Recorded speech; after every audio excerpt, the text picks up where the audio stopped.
Olá, respondedores! Sejam bem-vindos a mais um episódio do podcast Chamada de Emergência, comigo, Eduardo Mortes. E antes de mais nada, não esquece de se inscrever no canal e ativar as notificações. Também não esquece de nos seguir nas nossas mídias sociais, no Instagram e Facebook. É lá que fazemos a interação com vocês, recebemos questionamentos e perguntas. E vamos lá! No dia de hoje, mais que especial, uma visita do Coronel Exídio, especialista em DQBRN, militar da Reserva do Exército Brasileiro. Olá, Exídio, tudo bom? Tudo bom, Eduardo? Boa tarde, Eduardo. Boa tarde, amigos do nosso podcast Chamada de Emergência. Seja bem-vindo, Exídio. Prazer imenso tê-lo aqui conosco. O prazer é meu e eu espero poder interagir, poder ajudar e contribuir com alguma informação ao nosso podcast. Sem dúvida nenhuma. Então vamos lá, eu acho que tem muita gente curiosa para saber aí o que é o DQBRN e quem é o Coronel Exídio. Então vamos começar bem do começo para falar quem é o Coronel Exídio, como é a sua formação e como é que você foi parar nessa área específica de DQBRN. Eu sou formado pela Academia Militar das Agulhas Negras, lá em Resende, no ano de 1991. Eu sou da arma de artilharia. Terminada a formação, em 1991, eu fui para um quartel, no caso da minha arma de artilharia, fui para um quartel no Rio de Janeiro. Lá nesse quartel, no meu primeiro quartel, eu tive a oportunidade de conhecer 3 capitães que tinham o curso, que têm o curso de defesa QBRN e que foram incentivadores para que a gente pudesse fazer o curso. E aí, passados 3 anos, em 1994, eu fui fazer o curso lá na Escola de Instrução Especializada, uma escola no Rio de Janeiro. Fizemos o curso de defesa química, biológica, radiológica e nuclear para oficiais durante 4 meses. Terminado esse curso, nós nos habilitamos a ser assessor dos nossos comandantes na área de QBRN. Eu fui para uma escola, na Escola de Sargento das Armas, e lá em Três Corações eu passei a também contribuir com o conhecimento, dando aulas e dando instruções nessa atividade. E até 2001 eu segui sempre dentro da minha arma, trabalhando nos quartéis da minha arma e sempre buscando fazer o assessoramento, sempre que necessário, dos meus comandantes na área de DQBRN, particularmente também na área de combate a incêndio. Em 2001, eu recebi o convite para voltar para a escola, para ser instrutor da escola, instrutor do curso de defesa QBRN, e de 2002 a 2004 eu fui instrutor da escola de instrução especializada no Rio de Janeiro, no curso de QBRN. Terminado o meu tempo de instrutor, eu segui a minha carreira a partir de 2005, e em 2012 eu recebi mais uma vez o convite, mas não mais para voltar para a escola, mas para atuar no 1º Batalhão de Defesa Química, Biológica, Radiológica e Nuclear, no Rio de Janeiro, também na mesma área onde fica a Escola de Instrução Especializada do Exército, e passei no batalhão 4 anos. 4 anos como subcomandante do batalhão, e tivemos a oportunidade aí de atuar em 2 grandes eventos, que foi a Copa do Mundo 2014 e os Jogos Olímpicos de 2016.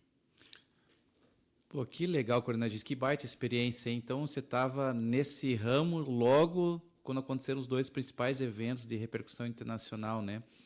E o que eu acho que está ainda bastante gente curiosa para saber, porque realmente não é uma informação assim amplamente divulgada, é essa questão do Exército e as armas químicas, radiológicas, nucleares e tudo mais, né?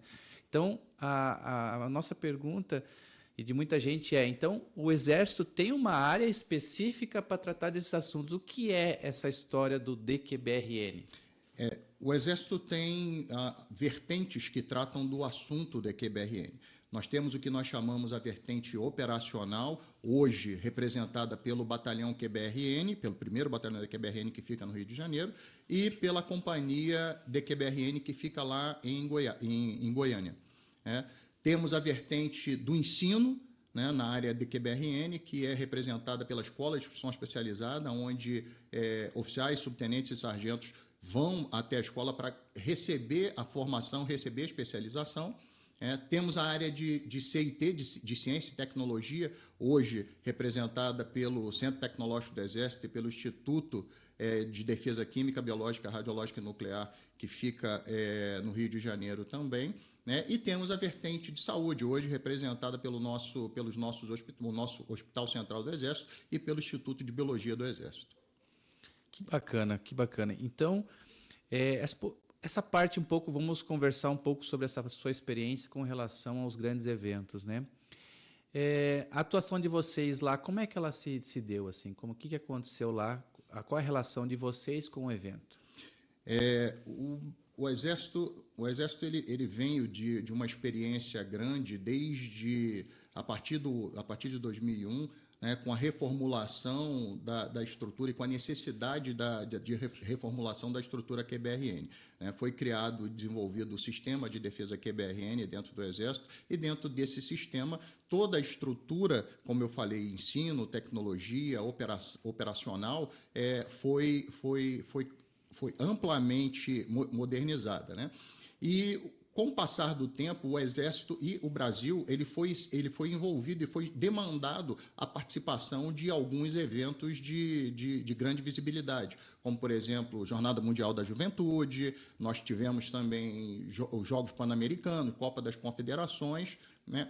Então, todos esses eventos, eles demandaram uma necessidade de preparação para atender a possíveis ameaças que eventualmente poderiam acontecer. E culminamos aí com 2014 com a Copa e 2016 com os Jogos Mundiais, com as Olimpíadas. E aí a grande pergunta que vem, existem riscos realmente? E quando a gente está falando em riscos, atentados terroristas, né, com esse tipo de armas nesses eventos? Sim, nós temos países nesse tipo de evento, nós tivemos países, por exemplo, nos Jogos Olímpicos, em torno de 164 países das mais diferentes culturas, né? Tivemos americanos aqui, então países que são objetos aí, são alvos de possíveis eventuais ataques. Então havia sim uma grande preocupação com a possibilidade de acontecimento de eventos utilizando-se aí armas QBRN. E a grande pergunta que vem, aconteceu alguma coisa? Teve um princípio, alguma coisa ou nesse sentido? Eu me recordo que durante os Jogos Olímpicos, né, nós tivemos até mesmo por conta de estágios que nós preparamos o pessoal que estaria envolvido no trabalho nas diversas áreas, nos diversos locais de competição. Nós tivemos aí 2 eventos muito claros para mim. Um primeiro foi numa agência do Itaú, no centro do Rio de Janeiro, no Flamengo, se não me falha a memória, onde foi identificado uma garrafa com um objeto líquido, né, e gerando um odor muito, muito forte. Nós fomos acionados, isso faz parte, inclusive, da nossa apresentação, depois a gente vai poder ver. Fomos acionados, Corpo de Bombeiros, mais a resposta do 1º Batalhão da QBRN. Fomos até o local com todas as medidas necessárias para um evento como esse, sem saber no máximo grau de proteção possível, até a gente conseguir fazer a identificação, e felizmente nós conseguimos chegar a bom termo e verificar que não tinha nada de se preocupar. O outro evento, né, e acontecia bastante, a existência de materiais que eram deixados, tipo malas, bolsas, mochilas, que eram deixados e abandonados nos locais de competição. Isso é um sinal em que a gente tem que ficar preocupado, porque uma mochila, uma mala abandonada pode ser alvo aí de um possível evento, um evento terrorista. E nós, felizmente, em todas essas ações, nós chegamos aí sempre em parceria, em trabalho com o pessoal anti-day, né, da Polícia Civil, da Polícia Federal. Fazíamos um trabalho, num primeiro momento, para verificação se aquele objeto tinha alguma característica explosiva. Se não, a gente entrava, depois do pessoal anti-day, entrava a nossa equipe com especialistas da QBRN para a gente verificar, fazer as detecções necessárias e verificar se existia algum risco radiológico, químico ou, eventualmente, biológico, para que depois o material pudesse ser destruído. Legal, legal. Então, bastante movimentação, né, Coronel? Não é... é muita gente envolvida, né? Muitas nações, né? Então, realmente é algo que tem que ficar bastante atento, né? E coisas que às vezes até na nossa vida aí mais convencional a gente não dá tanta importância e são armas ou artefatos de alta periculosidade, né? Sim, sim, a gente tem que ficar atento. Nós tínhamos em torno de 10 mil atletas, né, falando de Jogos Olímpicos, nós estamos em torno de 164 países, 10 mil atletas, milhões de pessoas. Os Jogos Olímpicos foram um desafio porque 42 modalidades, nós chamamos os Jogos Olímpicos como 42 mini-copas, né? Por quê? Porque são 42 modalidades diferentes acontecendo basicamente, praticamente quase ao mesmo tempo, e o nosso trabalho foi um trabalho de presença maciça, aonde tinha um atleta, aonde tinha uma competição, nós levávamos a garantia de que tanto o ambiente da competição, antes, durante e depois da competição, estava livre, eu estava tranquilo em relação a uma possível presença de uma arma QBRN. E a pergunta como é que a gente, qual que é a relação, assim, como é a atuação específica desse batalhão hoje? Ele atua em parceria com bombeiros? Como é que é a atuação operacional desse batalhão? Então, como eu disse, o 1º Batalhão da QBRN é uma das unidades do Exército Brasileiro, um dos quartéis especializado na área da QBRN. Nós temos o batalhão, que fica no Rio de Janeiro, em Realengo, e hoje nós temos uma companhia que presta suporte e apoio em DQBRN para a Brigada de Operações Especiais lá em Goiânia. O batalhão, hoje, ele tem como missão dar o assessoramento para o escalão superior no que diz respeito às atividades químicas, biológicas, radiológicas e nuclear, ou seja, dar o assessoramento ao Exército quando for preciso nessas atividades. Também podemos prestar o apoio e o suporte às forças auxiliares irmãs, às nossas forças irmãs, Marinha e Aeronáutica, bem como também as forças auxiliares. Aí entramos aí nos corpos de bombeiro e polícias militares. E também apoio à defesa civil. O batalhão hoje ele conta com um comandante e operacionalmente nós temos 3 companhias, né? Uma companhia de comando com uma companhia de comando, que faz o trabalho de comando e controle das ações que são desenvolvidas pelas outras 2 companhias operacionais. Temos uma companhia de reconhecimento e vigilância, que é ela, reconhecimento e identificação, que é ela que vai ser aquela que vai em campo para fazer o reconhecimento e a primeira identificação de campo hoje, de eventuais materiais, e uma companhia de descontaminação, que é a que vai fazer o gerenciamento de uma consequência caso haja contaminação, a necessidade de fazer descontaminação e montar aí, estabelecer até 3 postos de descontaminação.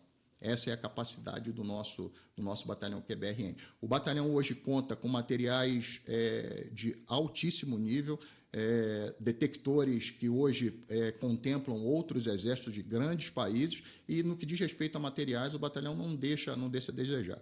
O batalhão conta ainda com laboratórios móveis, né, na parte para realizar a detecção de segundo nível, né, a detecção de primeiro nível é feita pelos nossos detectores. Depois, havendo a necessidade de confirmação num segundo momento, a gente utiliza os nossos laboratórios móveis, né, que foram inclusive amplamente utilizados durante os grandes eventos.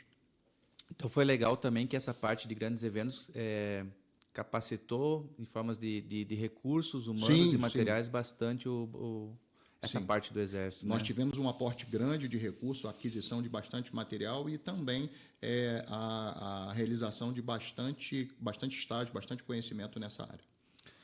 Legal, vamos falar um pouquinho de qualificação. Quando você comentou que você fez o curso de 4 meses, né?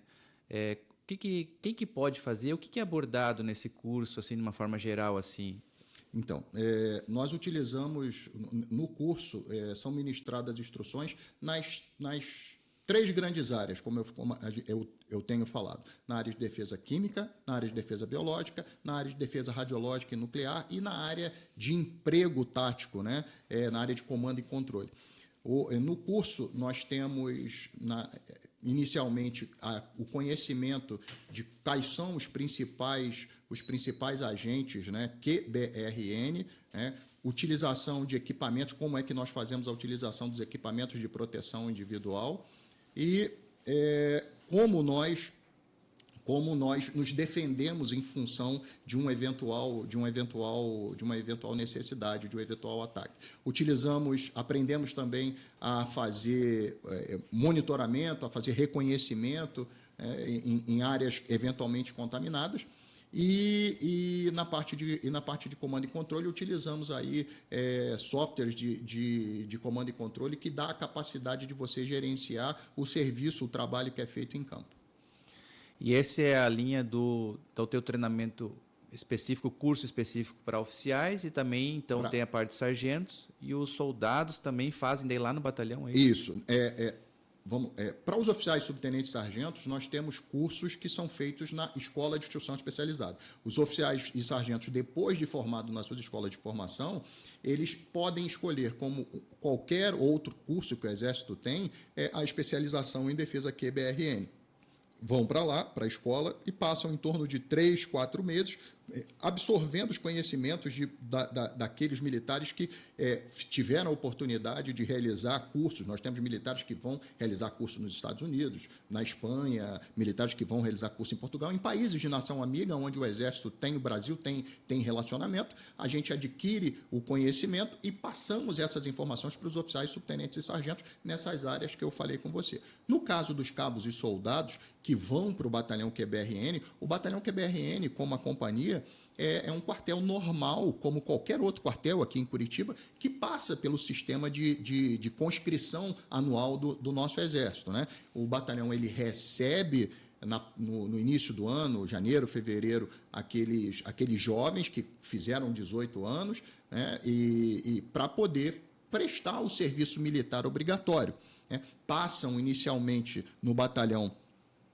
a parte inicial da formação do soldado, a parte básica, durante praticamente 10 semanas, 3, 4 meses, né? E depois, diferente dos outros quartéis, em função da nossa especificidade, o soldado, sim, aí ele vai para cada uma dessas 3 companhias que compõem o batalhão QBRN. Vão trabalhar efetivamente lá com a operação dos detectores, vão trabalhar efetivamente fazendo a operação do nosso posto de descontaminação, por exemplo. Os soldados são formados pelos oficiais, subtenentes e sargentos que fizeram o curso em anos anteriores na Escola de Instrução Especializada.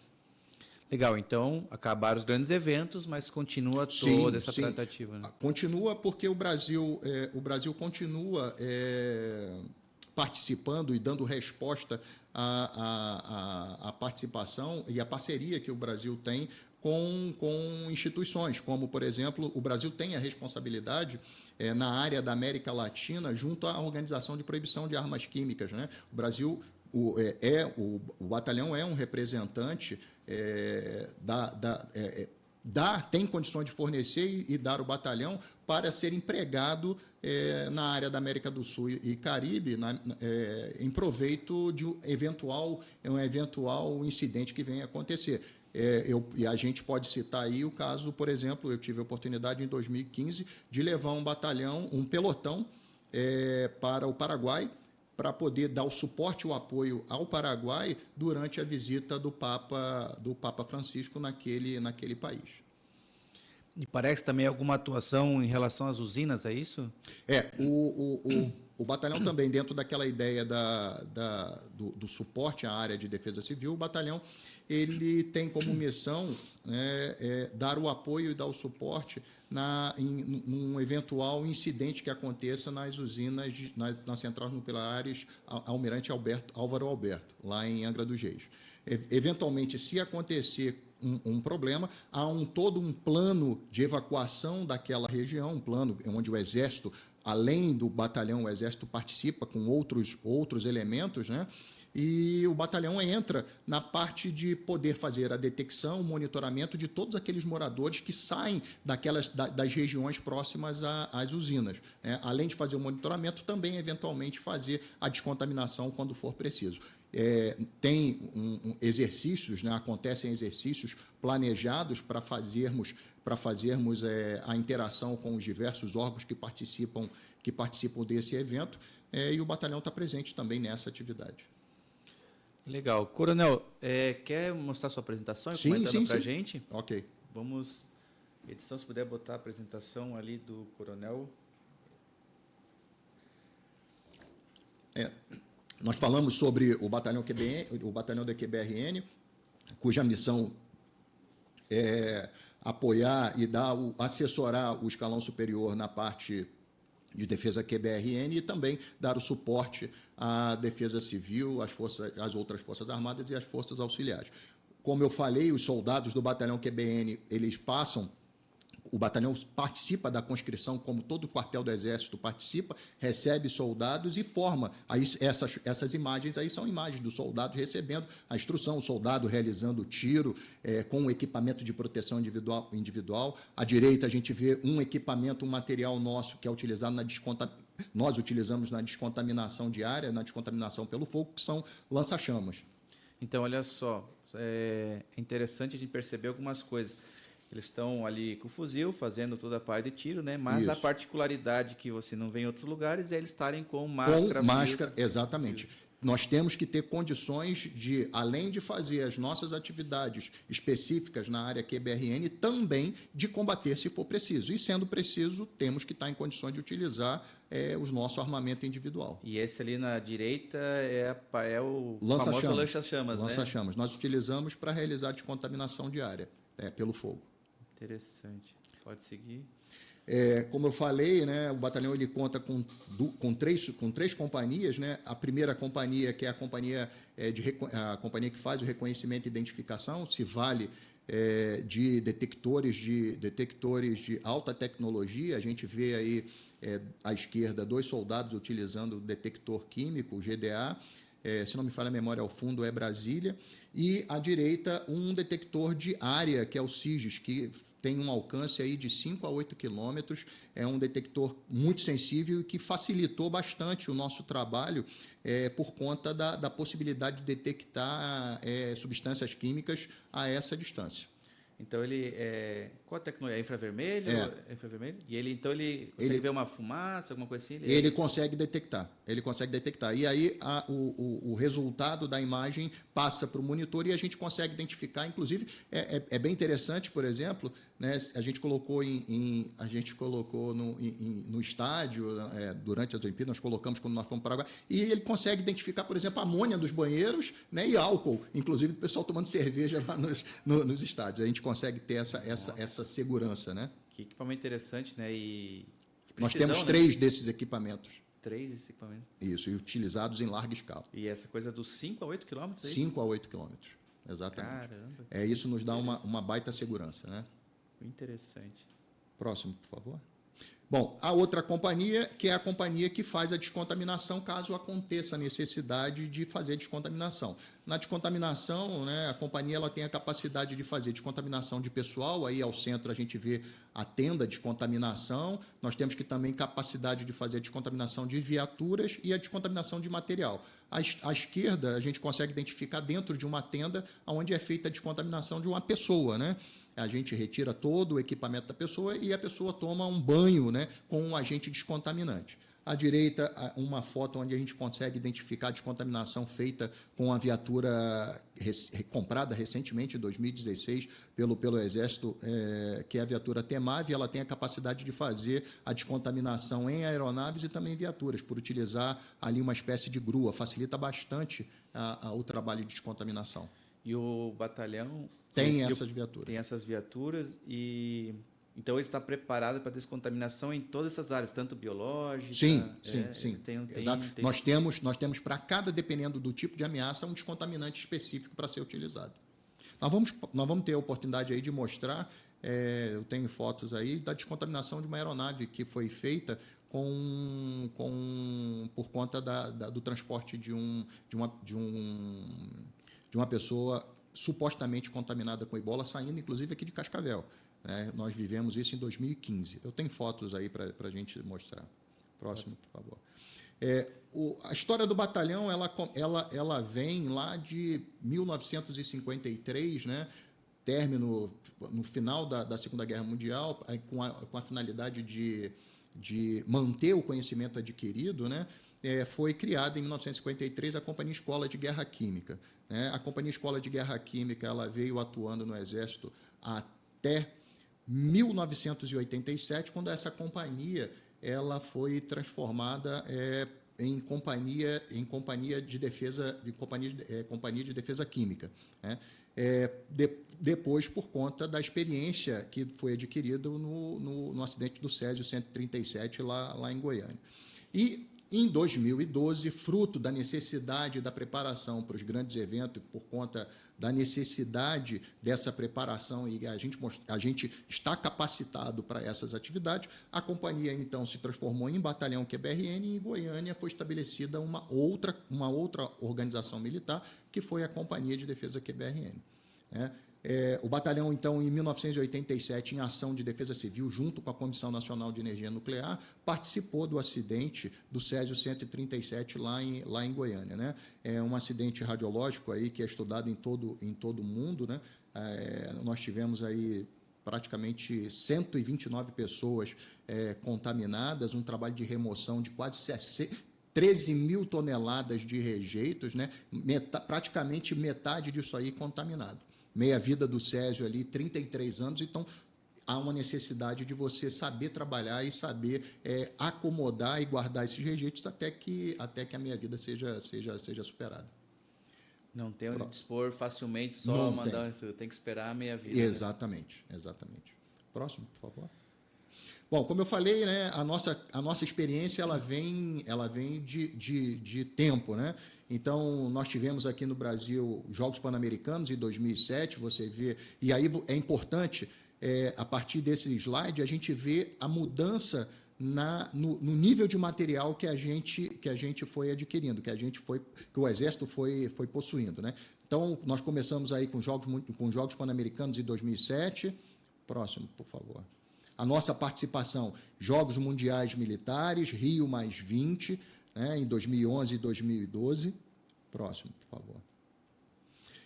Copa das Confederações da FIFA, você já vê aí a diferença da capacitação e do nível de material que a gente tem. Jornada Mundial da Juventude, em 2013, né, preparação para recebimento do Papa Francisco lá no Brasil.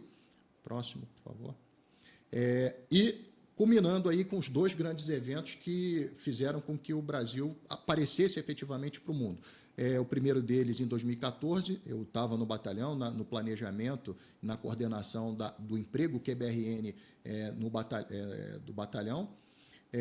Nós tínhamos aí 32 delegações, 32 centros de treinamento, 12 estádios, né, não só no Rio de Janeiro, o batalhão está no Rio de Janeiro, então nós tínhamos aí estádios praticamente em todas as regiões do Brasil, inclusive em Manaus. Então, nós tivemos que fazer a coordenação junto com Marinha, na responsabilidade em atuar e dar a tranquilidade para que os estádios, para que os centros de treinamento, os hotéis, os atletas pudessem ter a tranquilidade de competirem, né? E de tudo isso é importante destacar o trabalho interagência. O trabalho interagência, o trabalho junto com a Comissão Nacional de Energia Nuclear, o trabalho junto com Polícia Civil, com as equipes anti-DEID, Polícia Federal, foi fundamental para que o Brasil tivesse sucesso e conseguisse atingir aí um nível de excelência muito bom durante esses trabalhos. E, felizmente,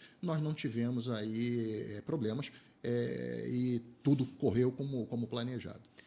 Foi interessante. Que evolução tivemos aí nesses anos? Nesses anos todos. Eu me recordo que eu cheguei a fazer uma participação voluntária, um treinamento de pessoal da saúde aqui, porque Curitiba foi sede também. Foi sede. Eu estive aqui em Curitiba, no estádio do Atlético. E a gente fez uma pequena participação, uma palestrinha lá, acho de 2, 3 horas, sobre essa questão de para o pessoal de SAMU, o pessoal poder Sim. reconhecer objetos estranhos e tal. E eu me lembro que naquela Estágio de oportunidade... prevenção, estágio de percepção da ameaça terrorista. Perfeito, é isso mesmo. E aí eu me lembro que a gente fez alguns cálculos, né? Quanto, por exemplo, armas biológicas, né? Um cidadão com um terrorista, né? Com uma pequena quantidade que adentrasse num estádio, porque essa aglomeração de tanta gente, tantas nações envolvidas, né? Como é relativamente fácil, que você querendo, né? Fazer uma desgraça, como e aí a importância de todos esses equipamentos e pessoal qualificado para cuidar disso, né? E agora você está comentando assim números que eu tô achando assim eu não tinha nunca pensado nisso. 32 locais com delegações, com treinamento e quanta Hotel, gente envolvida. muita Desde gente. o hotel, né? Desde o hotel. E Viaturas, ônibus, tudo precisava, tinha necessidade de que o atleta tivesse seguro na hora de participar da competição. e que deu tudo certo no final, né? Felizmente. Felizmente. Próximo, por favor. A experiência que eu falei com você, nós tivemos em 2015, né, uma transferência de um paciente que foi levado de Cascavel para a Fiocruz, lá no Rio de Janeiro, supostamente contaminado com ebola, né? E aí houve a necessidade, sim, de se fazer a descontaminação da aeronave, né? E aí nós nos valemos de 5 horas de operação contínua para fazer a descontaminação externa e a descontaminação interna e dos equipamentos eletrônicos do avião. E depois a aeronave saiu, depois dessas 5 horas de operação contínua, a aeronave seguiu o destino. Felizmente não houve a confirmação do caso, mas a aeronave saiu em voo perfeitamente após todo esse trabalho de descontaminação. Que interessante isso daí, né? Isso pouquíssima gente sabe que nós temos essa capacidade. Essa capacidade, né? E Exato. por sorte não era nada, mas o tratamento foi todo como se fosse. Como se fosse. Desde a utilização de EPI, desde a utilização dos equipamentos de descontaminação adequados, né? Porque a parte externa a gente utiliza um tipo de equipamento, a parte interna é outro tipo de equipamento, e na parte eletrônica é outro tipo de descontaminação, porque senão você pode danificar a aeronave, né? Então houve toda essa preocupação e nós logramos êxito com esse trabalho. E o ebola é altamente... É um vírus, né? E altamente transmissível. Havia essa preocupação. Próximo, por favor. Bom, essa experiência foi uma experiência que, inclusive, eu era o chefe da comitiva, né? Vamos chamar assim, lá no Paraguai, fruto de toda aquela experiência que até então eu falei com você, de Jornada Mundial da Juventude, Jogos Pan-Americanos, né? Copa. Em 2015, a Jornada Mundial da Juventude, o Papa foi ao Paraguai e o nosso companheiro, o nosso país irmão, solicitou ao Brasil a possibilidade de ser apoiado na parte QBRN, porque havia, né, uma possibilidade, como há uma possibilidade de possível emprego de agente QBRN durante a visita do Papa. E aí nós fomos com aproximadamente 35 homens, né, para o Paraguai, transportados por avião da FAB, levamos detectores, levamos material de descontaminação e ficamos praticamente 6 dias, uma semana no Paraguai, fazendo inicialmente reconhecimento, a gente vai ver algumas fotos, fazendo reconhecimento das áreas onde o Papa ia e também durante os eventos toda a cobertura daquilo que estava acontecendo. Aí, por exemplo, você consegue ver equipes, né, fazendo a vigilância durante um evento. Nesse caso aí foi um evento na Catedral, lá na cidade de Cacupé, no Paraguai. Aí a gente tem detectores e aqui à direita a gente percebe ali uma mochila, né, a pessoa está transitando civil, uma mochila radiológica, mas ela está monitorando e para verificar a presença de algum agente radiológico. É bem interessante. À esquerda, você consegue ver o CIGES, como eu te falei, apontado, direcionado ali para a área da aglomeração em volta da catedral, onde ia acontecer o evento, né? E à direita ali eu operando um dos detectores, né, dentro da catedral, fazendo a vigilância em tempo real, caso eventualmente acontecesse algum problema, a gente tinha capacidade de detectar. Aí, E esse é interessante, né, Coronel? É que tem muitas preocupações, porque é uma área muito complexa, né? Então, nós temos vários biológicos, vários químicos, toda a parte radioativa e nuclear. Então, como é complexo o monitoramento, não é um detector, né? Deu para ver que são vários. Vários. E há uma necessidade de cobertura entre um detector e outro. Isso é fundamental, né? Nessa imagem, a gente consegue ver o avião do Papa, ali a gente fazendo a detecção com detector radiológico, e também nas bagagens que iam entrar, embarcar na aeronave. Próximo, por favor. Aí o exercício, né, o exemplo que eu falei, o que eu citei da participação do batalhão no exercício de emergência nuclear na central nuclear Almirante Álvaro Alberto, em Angra dos Reis. O batalhão participa junto com outras instituições, como eu falei, a Comissão Nacional de Energia Nuclear. O Exército participa também com outras tropas, com saúde, com polícia do Exército, com aeronaves, para fazer aí a evacuação das regiões ao entorno das centrais nucleares que nós temos lá em Angra 1 e Angra 2.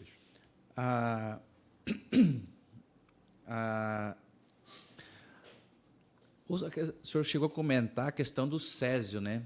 E agora nós temos o césio, o acidente de Goiânia, como talvez o que gerou mais medo, pavor até hoje, né? Porque as pessoas, até como químico e biológico, existe um receio, mas não sei se é tão grande quanto as pessoas têm pavor desse negócio de radioativo, talvez por Chernobyl, esse pavor que gerou em cima dos radioativos, né? E hoje, então, e a atuação do Exército foi fundamental. Eu não sabia dessa ligação bem direta, né, do Exército lá naquele acidente de Goiânia, né? E hoje, trazendo para hoje, se nós estamos hoje preparados para novos acidentes com relação a esses radioativos e tudo mais? Sim, a experiência de Goiânia nos deu aí o conhecimento capaz de nos prepararmos de uma maneira bem melhor. A responsabilidade para esse tipo de evento é da Comissão Nacional de Energia Nuclear, né? Há uma parceria muito grande com o Instituto de Radioproteção e Dosimetria, que é um órgão da Comissão Nacional de Energia Nuclear, onde o Instituto de Radioproteção e Dosimetria, que fica na Barra da Tijuca, lá no Rio de Janeiro, ele oferece cursos. Há uma interação muito grande com nós, com o pessoal do batalhão. O pessoal do batalhão vai até o Instituto para receber conhecimento técnico, né, na área.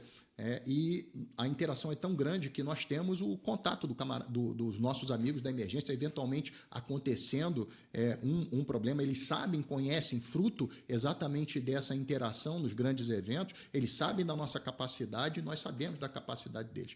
Entendeu? Então, hoje a gente tem essa capacidade, sim, e a resposta ela tem de ser uma resposta muito melhor, muito mais rápida, uma vez que a Goiânia, o tempo de percepção ali foi praticamente desde o início do acidente até a confirmação de que havia um acidente radiológico em torno de 2 semanas. E tudo isso aí fez com que Goiânia fosse o que foi, né? 13 mil toneladas quase aí de rejeitos.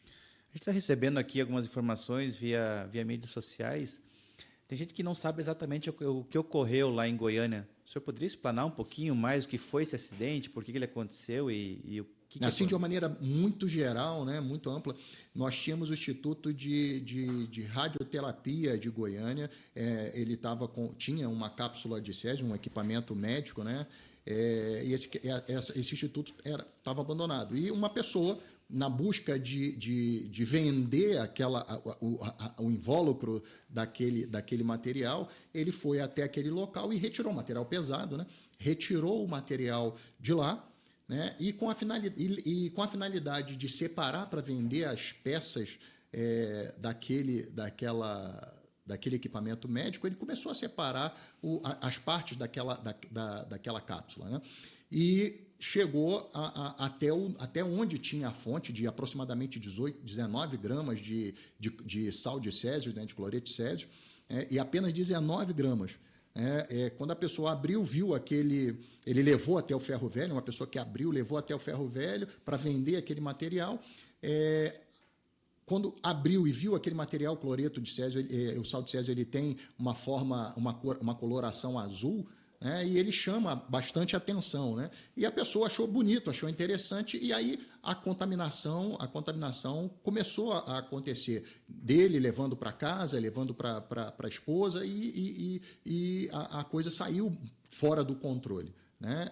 Até a gente efetivamente perceber o que estava acontecendo com pessoas com sintomas de náusea, passando mal, até se perceber que havia realmente um acidente radiológico, foi o que eu falei, em torno aí de 2 semanas, e aí a contaminação já estava muito grande. E esclarecendo para os nossos seguidores o que faz um sal desse, o que faz o Césio 137 no corpo humano? O Césio 137 é um isótopo do Césio, né, um material radioativo, e ele tem a capacidade de fazer a interação com os nossos órgãos, né, e a pessoa que ingere contamina, né, fica internamente contaminada, e ela passa a ser, inclusive, uma fonte de radiação, né, porque o césio ele ultrapassa a barreira do corpo e passa a pessoa passa a emitir radiação e a irradiar outras pessoas. Então, é bem sério o processo de contaminação, se ingerido ou contato com o corpo é bastante difícil também, né? Isso, tem que ser bem especializado. Há um protocolo, né? Um protocolo para fazer a eliminação. Eu não me recordo aqui exatamente qual é o protocolo, mas há um protocolo de utilização de materiais para fazer a eliminação do césio, mas ele tem uma interação muito grande em cima do corpo. E teve vítimas fatais nesse acidente, Nós tivemos vítimas fatais, 2, a função de tudo aquilo que foi feito. Nós tivemos fatais, se não me falha a memória, 2 ou 3 vítimas fatais ali do césio, do acidente. É bastante sério. E em termos aí já todo Mas o mundo... grande problema maior estava no nível de contaminação que aconteceu no local, né? Que teve que fazer essa grande retirada de materiais, que é casas, né, solo, ali tu removeu tudo, né? Removeu tudo, e como foi colocado ali, metade disso estava praticamente contaminado e teve que ser acondicionado, e está até hoje acondicionado lá para que a gente possa atingir aí a segurança de depois descartar esse material. Então, nós temos... É que esse tema é bastante curioso para grande parte da população, até porque a gente teve uma série do Netflix, agora recente, que falou de Chernobyl, dessas questões de questões radioativas e nucleares. Né? Então, é um tema que eu acho que desperta bastante curiosidade das pessoas. Né? E poucas, ou melhor, muita gente não sabe que tivemos algo relacionado, não igual a esses grandes acidentes conhecidos aí, mas foi algo relevante, né? Tivemos no Brasil e, como o senhor está falando, temos ali hoje toda essa parte nuclear em Angra 1 e Angra 2, né? Que também tem essa questão de águas nucleares residuais, que falam muito nisso, que foi o que aconteceu lá em Fukushima, né? Tem todo esse cuidado, e quanto é complicado se der um acidente com esse tipo de... Mas que bom saber que temos aí uma boa preparação, né? Vamos seguir. Próximo, por favor.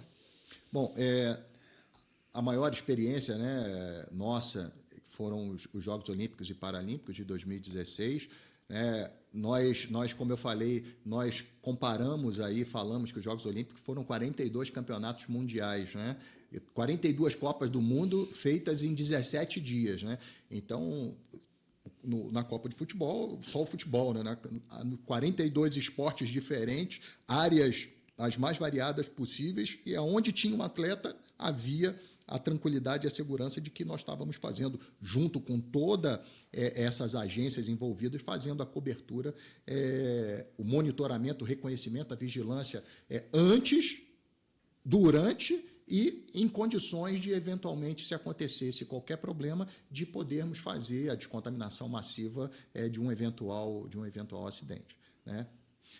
Só para lembrar, nós tínhamos ali locais de competição, próximo, por favor, nós tínhamos locais de competição no Rio de Janeiro, em Deodoro, na Barra da Tijuca e no Maracanã, que eram de responsabilidade do Exército, e Copacabana, todos os locais de competição de Copacabana, responsabilidade da Marinha. Além do Rio de Janeiro, próximo, por favor, nós também tínhamos competições de futebol fora do Rio de Janeiro, né? Então, nós tínhamos competição de futebol em São Paulo, Belo Horizonte, Brasília, responsabilidade do Exército, né? A Companhia de Goiânia fez esse trabalho, e tínhamos também competição de futebol lá em Salvador, responsabilidade da Marinha. Então, vejam aí a complexidade, né, e o número de pessoas que tiveram que ser envolvidas para que a gente pudesse fazer frente e dar tranquilidade a todos os países, dizendo, o Brasil tem essa capacidade. E bem interessante é que, antes dos Jogos, nós recebemos lá no batalhão visitas de alguns exércitos, né, de alemães, de exército americano, mídia internacional, para saber qual é essa capacidade. O Brasil tem realmente essa capacidade de fornecer a segurança e a tranquilidade para os nossos atletas, e, felizmente, foi observado e foi visto que a gente tem essa capacidade. Você imagine, né, Coronel, ou se desse um incidente, por menor que fosse, né, o problema internacional que isso geraria, né? Que isso geraria, sem dúvida. Porque um atleta que seja, né, representando os Estados Unidos, por exemplo, né, é a nação aqui, né? Então, cria esse desconforto internacional de grandes proporções, né? E lembrando que se o pessoal aí colocar no Google aí, né, já aconteceram vários problemas de Olimpíadas, né? Temos aí, inclusive, mortes em massa em algumas Olimpíadas aí passadas, né? Exato. Lá na década de 50, 60, mas grandes, não é à toa essa preocupação, né? Eles já tiveram vários casos de problemas ligados a grandes eventos, assim, jogos, né? Próximo, por favor.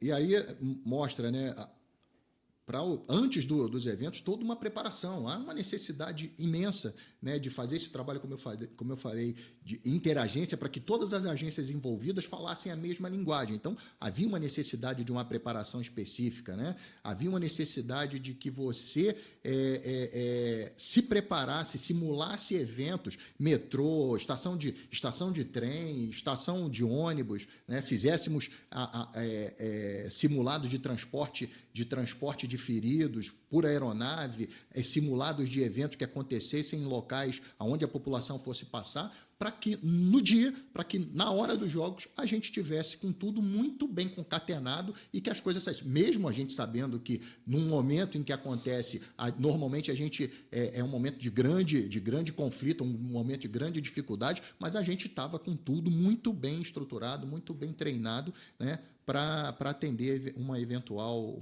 emergência. Na hora da emergência não tem como treinar mais nada, Tem que estar tudo pronto, exatamente. Aí, nas duas fotos à esquerda e à cima, você consegue ver a nossa atuação naquele evento que aconteceu no Flamengo, na agência do banco, né? Como nós não sabíamos o nível o que era, né? Então nós fomos de nível A, mais alto nível de proteção, para que a gente pudesse buscar o material que tinha sido colocado lá na agência e depois descartar eventualmente o tipo de material que era, né? Eu acho interessante isso que o senhor falou agora, porque a maioria dos nossos seguidores, a grande maioria, é ligada ao mundo civil, né? Mas eu acho que estão vários aí reconhecendo já os tipos de equipamentos, principalmente nessa parte de EPIs, são os mesmos, são os né? mesmos, são os similares. mesmos. São os mesmos. Então, mas claro que daí teve essa parte, principalmente de identificação e reconhecimento, que aí supera muito, parte de descontaminação muito avançada também, né?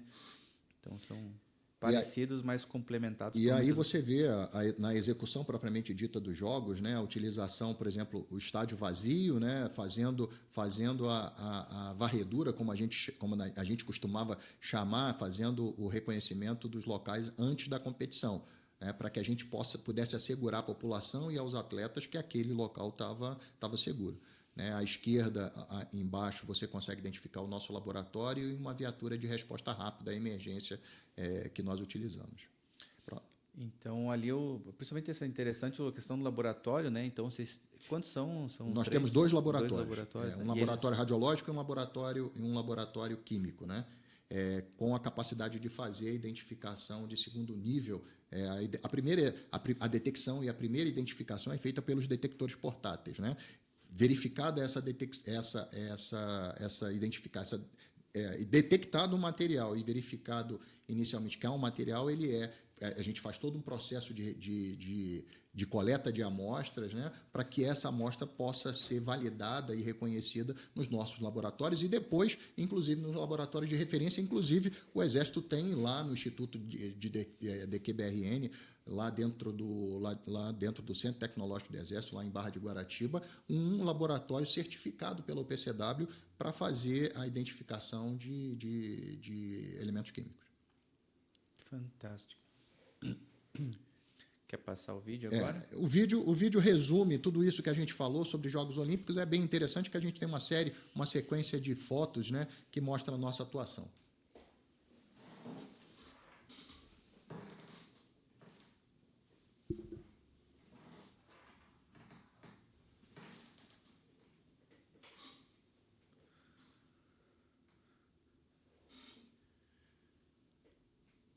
A cidade onde ficava a cidade olímpica é onde ficavam todos os atletas, né? Na cidade olímpica, na Barra da Tijuca.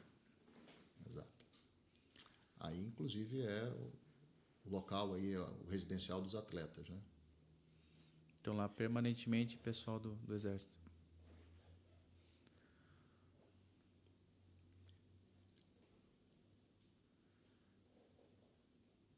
Aí a operação do CID, como eu te falei, é direcionado para as arenas olímpicas na Barra da Tijuca, né? As equipes fazendo o trabalho de vigilância, de varredura antes dos eventos, né? Isso aí foi fundamental. Você vê os tipos de equipamentos, aí um detector químico, né? Aí o SIGES em operação, para você ver, né? A tela, o monitor, você observa que o SIGES trabalhou na abertura.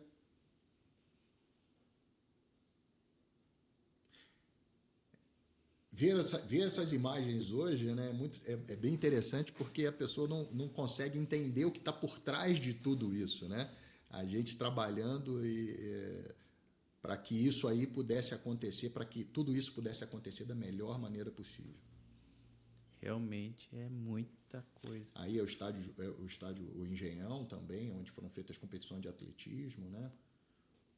Em todos os lugares, sem tirar, né? Nós tínhamos, inclusive, até reconhecimento, com a capacidade de fazer reconhecimento com moto, né?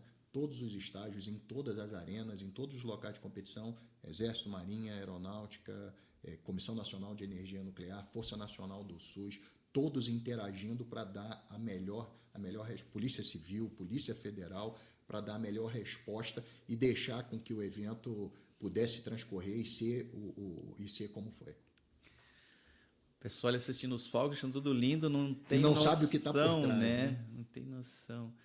Isso que realmente é fantástico e pouca gente sabe, inclusive. Eu sabia que tinha sido feito muita coisa, mas ainda é mais do que eu imaginava. Capacidade de fazer essas motos são do Exército, né? Capacidade de fazer reconhecimento. Aí está um exemplo de descontaminação de viatura, utilizando a viatura TEMAV, né? Aí um exemplo de descontaminação. O nosso laboratório, um dos nossos laboratórios. E o pessoal bastante qualificado. Bastante qualificado. Nós temos engenheiros que operam esses laboratórios. Né?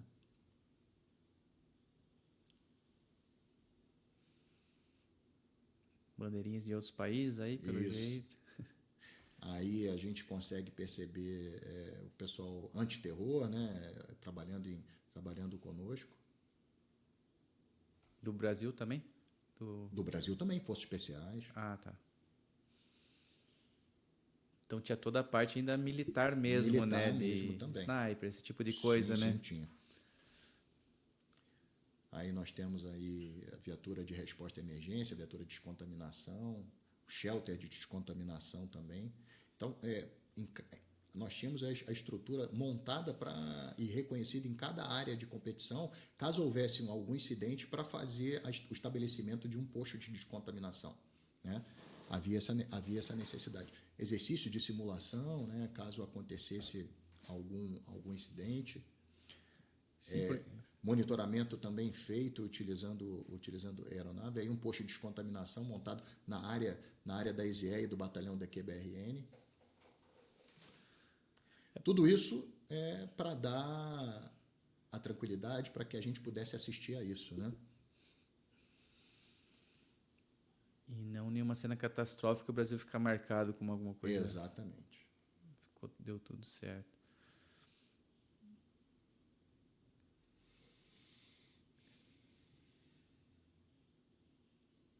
São muitas arenas, né? 42, foi o que a gente falou, 42 competições de futebol. Então, muitas atividades acontecendo ao mesmo tempo.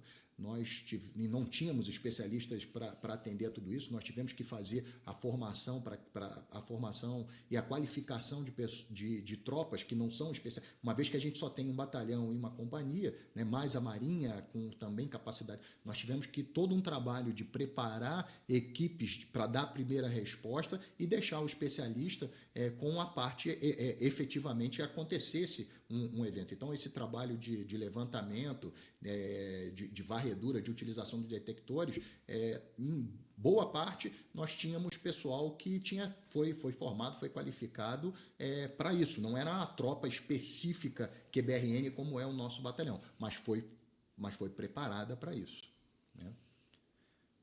Precisou de muito mais gente do que a capacidade muito normal, mais gente. Né? O batalhão não tinha capacidade para tudo isso. E aí você vê, ó, essa é uma tropa que veio de fora, aí é um trabalho de coleta de amostra, fazendo a descontaminação do invólucro, de coleta de amostra, demonstração de um posto de descontaminação, equipamentos de detecção, de proteção, ali fazendo a detecção de controle depois que a pessoa é descontaminada, para saber se ela realmente foi totalmente contaminada, né? É porque uma coisa é identificar e reconhecer o problema, né? Aí depois resolver. Resolver o problema. É o que a gente fala, gerenciamento de consequências. Durante o evento também, equipamento, detecção. As bolsas são máscaras ali, né, com a capacidade, aquelas bolsas que ficam na perna ali, com a capacidade de, havendo a necessidade de rapidamente cada um utilizar a sua máscara, que é a proteção respiratória básica, né? Mais uma vez aí uma simulação da descontaminação de material. Esse aí é o SIGES, né, que é aquele equipamento de detecção. Um detector radiológico. O GDA, que é um detector químico, o SIGES.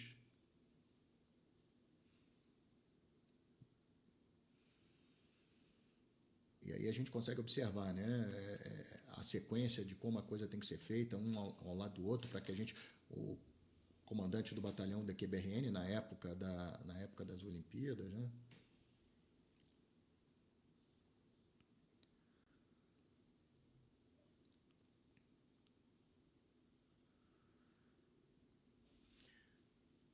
trabalho de colocação, de quem é respondedor sabe o quanto demanda tempo e ter a tranquilidade de utilizar um equipamento desse, particularmente de respiração autônoma, nível A, naquele calor do Rio de Janeiro. O pessoal aí, muitos seguidores adoram estar dentro de um nível A aí.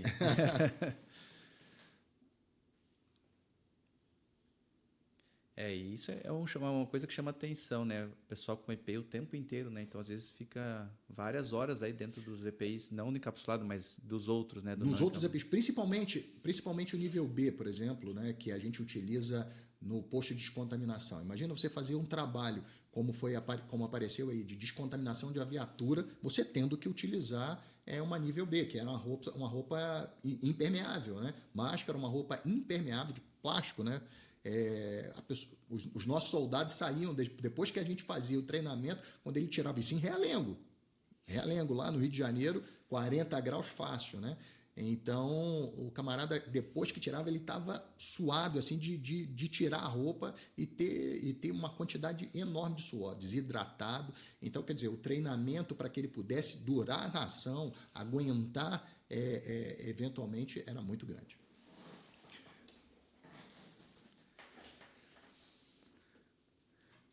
Bom, e particularmente aí a minha experiência também na realização de alguns cursos, né? A ideia de compartilhar aí, nós tivemos a oportunidade dentro daquilo que a OPCW oferece para os países que são signatários da OPCW, nós tivemos a oportunidade de realizar pequenos cursos ali de uma semana. Eu tive a oportunidade de ir até a Argentina. A Argentina tem um curso muito bom, inclusive muitos integrantes de Corpo de Bombeiros de outros países. A nossa autoridade nacional é quem faz a seleção do pessoal do Ministério da Ciência e Tecnologia, faz a seleção do pessoal. Então, eu vi muitos civis que têm a possibilidade de civis, inclusive, participarem. Então, é bem interessante esse curso na Argentina. A Argentina, praticamente todo ano, a OPCW ela faz aqui na área da na América Latina e do Caribe 3 cursos. Um curso básico é feito num país, normalmente o curso avançado, por conta das instalações e da capacitação da Argentina, é feito na Argentina, e depois é feito um exercício para poder coroar todos os conhecimentos em um outro país. E os países participam. Eu tive a oportunidade de ir até a Argentina em 2015, fizemos ali várias simulações de incidentes, de descontaminação, bem interessante esse curso. Próximo, por favor. Também tive a oportunidade de, também dentro do contexto da UPCW, a Espanha ofereceu o curso para aqueles que eram instrutores nos seus países, na América Latina e do Caribe. Nós fomos até Madrid, e lá na Espanha a gente conheceu a escola QBN espanhola, conhecemos o batalhão de defesa, o regimento de defesa QBN lá em Valência, na Espanha, e conhecemos os materiais que a Espanha tem hoje e que, com tranquilidade, o nosso material não deixa a desejar. Isso é o mais importante. A capacidade intelectual do brasileiro e hoje, a capacidade de material, a gente está bem equiparado aos países aí que são países de primeiro mundo. Próximo, por favor. Bom, dentro daquilo que eu me propus, eu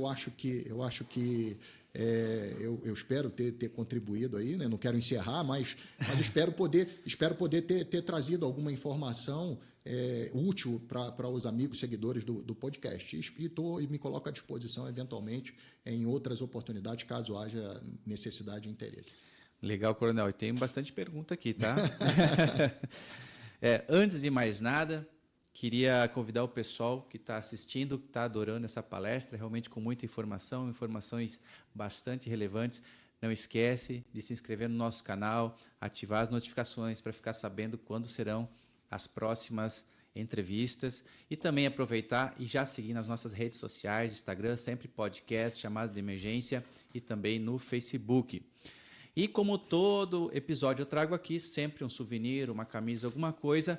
O dia de hoje estou aí com bastante orgulho, trajando uma camisa da CSB. Quem é da área aí que já trabalha na área de segurança industrial, conhece a CSB, os vídeos da CSB, Chemical Safety Board, uma instituição americana bastante reconhecida mundialmente. Quem ainda não conheceu, acesse o site, tem vídeos e relatórios explicando muitos acidentes. Então, a ideia da CSB é ser realmente essa referência.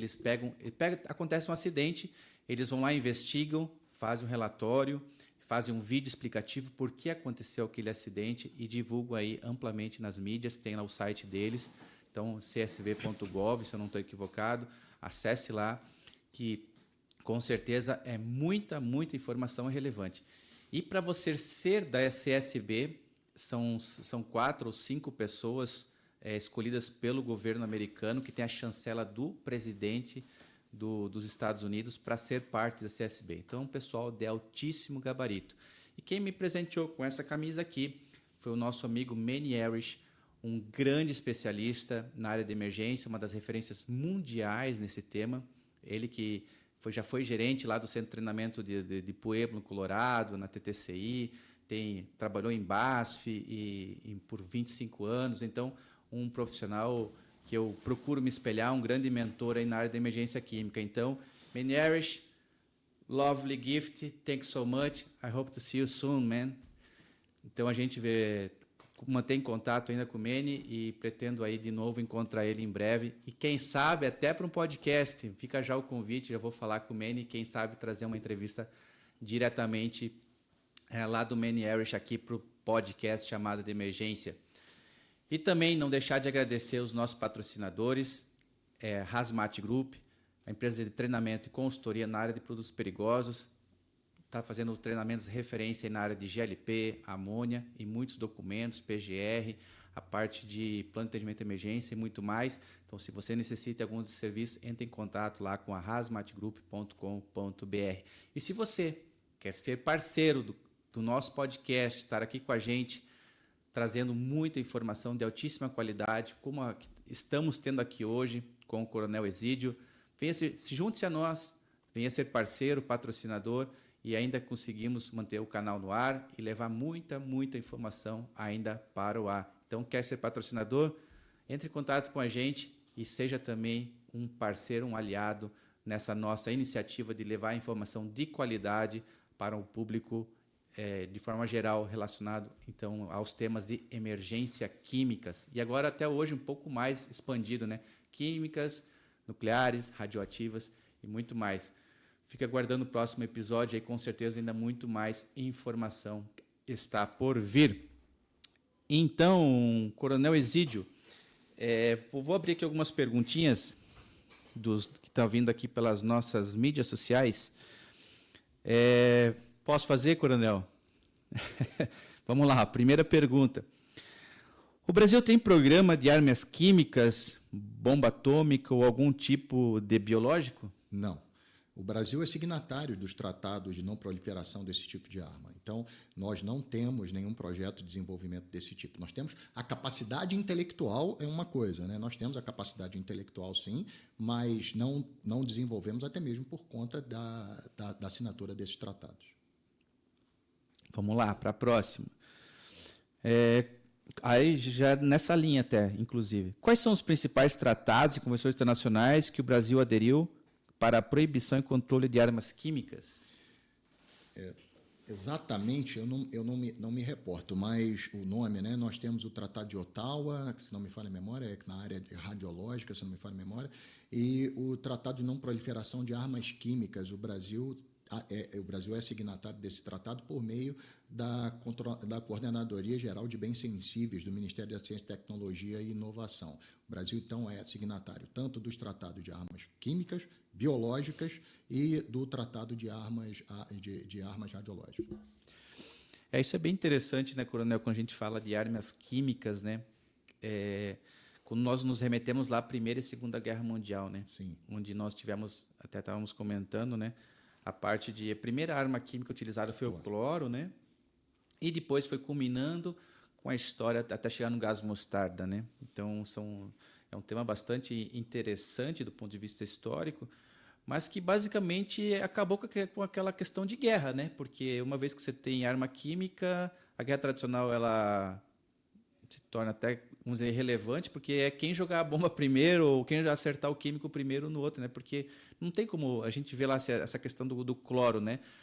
Quando os alemães usaram lá contra os franceses, se eu não estou equivocado, né? Que tem vídeos na internet, fotos, principalmente fotos dessa arma química. O francês não estava preparado, simplesmente não teve o que fazer, né? Foram 4.000 mortes, eu acho, nessa questão da utilização da arma do cloro, né? E depois começa a entrar essa questão do gás mostarda, que até hoje tem reservas, não se sabe o que fazer. Os Estados Unidos tem uma reserva gigantesca de gás mostarda, né? O que fazer com isso? Então, realmente é um tema bastante complexo, né? Em termos de guerra, e fazer isso contra outra nação é caótico mesmo, né? E como isso aí, então, por sorte, não temos essa proliferação mais de armas químicas, se acabou com isso, basicamente, só se usa alguns tentados, aí ultimamente na Síria, eu acho que se escutou nos últimos anos, né? Mas são coisas muito esporádicas e que, vamos dizer assim, que bom que acabou-se com isso, né? E que bom que o Brasil, então, é signatário, não tem essas possibilidades de ter armas químicas e radioativas, nucleares, etc., né? Vamos lá, próxima pergunta. Existe alguma evidência histórica do uso de armas químicas em conflitos envolvendo o Brasil? Conflito envolvendo o Brasil? Se o Brasil nunca teve, talvez, Segunda Guerra Mundial, né? Terrorista. Né? Nenhum, aqui que eu me lembre, evento terrorista aqui no Brasil, não me recordo. Realmente Me fale. E arma química seria envolvendo o Brasil, seria mais na guerra mesmo, né? Foi na guerra que o Brasil estaria envolvido de alguma forma, é isso? Houve uma preparação, né? Que foi o que eu falei. Para a ida, tanto para a ida para ainda na Segunda Guerra, o Brasil foi preparado. E uma das áreas de preparação para a participação da Força Expedicionária no Teatro de Operações da Europa foi com a preparação de possíveis de proteção para possíveis uso de agentes químicos, né? Houve essa preparação. E, inclusive, fruto dessa preparação é que, em 1953, foi criada aqui, como eu falei, o embrião do batalhão QBRN, que foi a Companhia Escola de Guerra Química. É bem interessante. Também não sabia desse embrião aí, foi bastante interessante saber desse detalhe. Bom, acho que já foi falado bastante, mas o pessoal mandou aqui a pergunta, eu vou fazer. Qual é o papel das Forças Armadas brasileiras na prevenção e combate ao uso de armas químicas? O Exército, em particular, ele tem, né, um sistema de fiscalização de produtos controlados, né? E dentro do sistema de fiscalização de produtos controlados, né, nós também temos, além de munição, de armamento, nós temos também o controle e a produção de materiais químicos, né? Então, há toda essa preocupação. Então, o Exército hoje atua no controle de produtos controlados, né, e produzidos aí, que podem ser manuseados e produzidos. Então, por conta aí de emprego desse nosso pessoal, em cada região militar, aqui, cada região no Brasil, nós temos equipes especializadas na fiscalização desses produtos controlados. Explosivos, por exemplo, faz parte desse rol de produtos que são fiscalizados. Legal. Vamos lá, próxima. Quais são as medidas de segurança implementadas pelo governo brasileiro para evitar o acesso não autorizado a substâncias químicas que possam ser usadas como armas? Você pode repetir, por favor? Medidas de segurança implementadas pelo governo brasileiro para evitar o acesso não autorizado a substâncias químicas que possam ser usadas como armas. Acesso. Isso aí seria acesso via aeroporto? É isso que... eu acho que são medidas que o nosso seguidor quis perguntar, se tem alguma medida de segurança mais específica para não deixar pessoas terem acesso a questões, a armas químicas ou biológicas, né? Não conseguir... O acesso por meio dos modais ali, por meio de aeroportos, há uma fiscalização, sem dúvida nenhuma, né, com relação à entrada de materiais como esse aqui.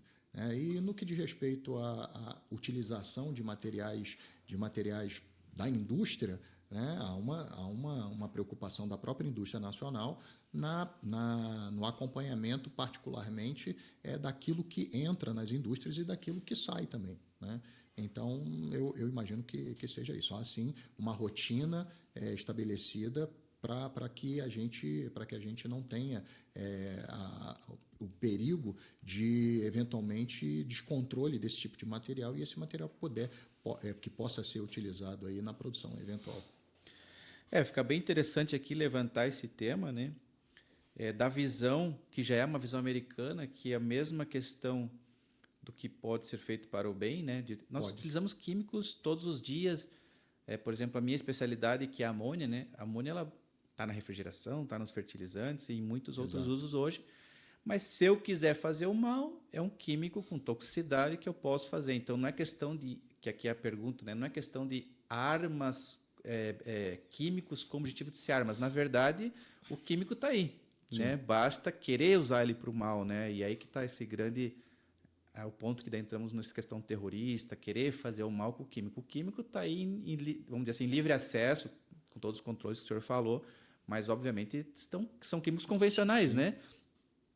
Claro, e da mesma forma que o biológico, né, são vírus e outras coisas que estão aí, possivelmente por questões naturais, podem acontecer também, mas se você juntar um monte de São mais difíceis de ser manuseados, né? mais difíceis manuseados, né?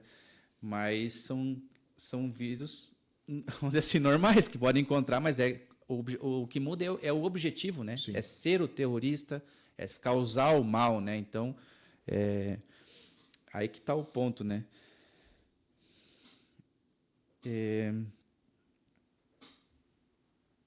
O Brasil possui uma legislação específica para lidar com a posse, produção ou uso de armas químicas? Tem penalidades para quem viola essas leis? Eu não sei dizer, mas eu volto ao foco de que, como o Brasil é signatário, né, com certeza eu posso te afirmar que há uma preocupação grande, sim, e um controle grande do governo em relação a esse tipo de produto, de material.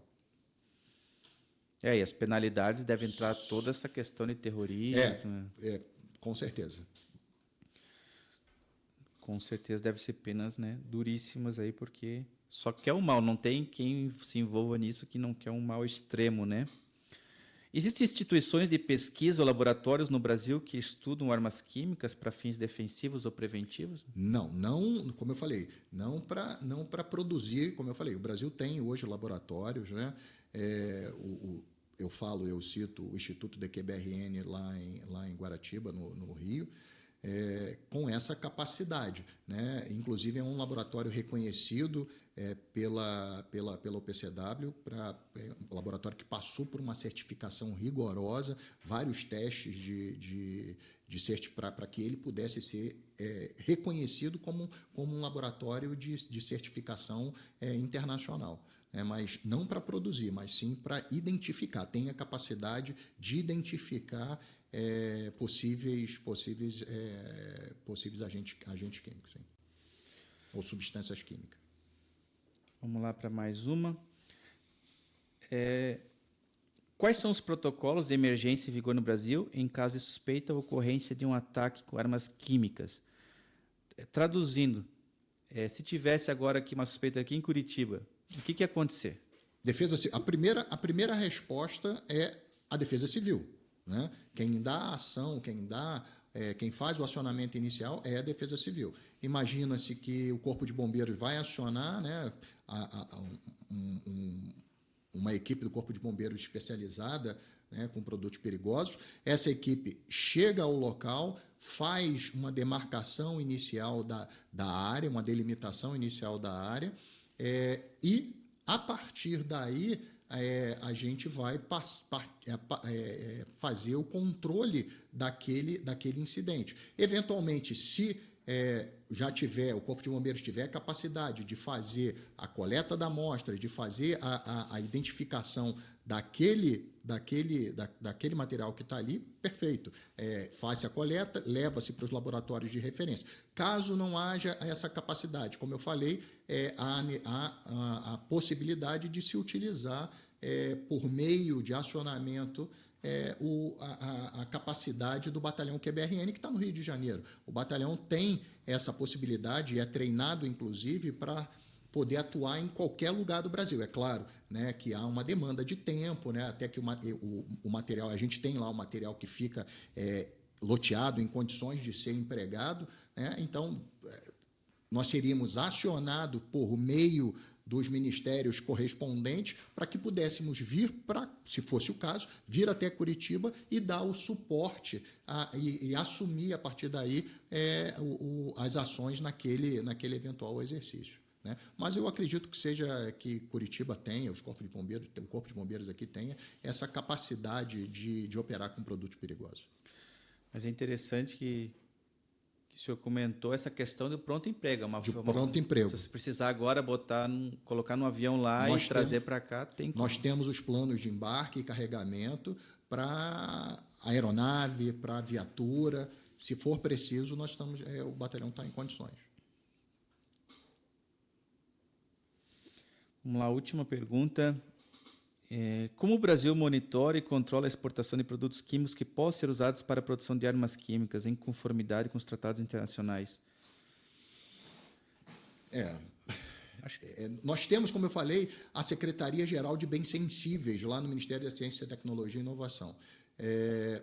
Certamente há uma rotina, né, para fazer esse controle da importação por conta dos tratados que são assinados, né? E também, como eu falei, as nossas seções de fiscalização de produtos controlados do Exército trabalham em proveito também da fiscalização, não só de armamento, mas também de munição, mas também de, por exemplo, explosivos, como eu falei anteriormente.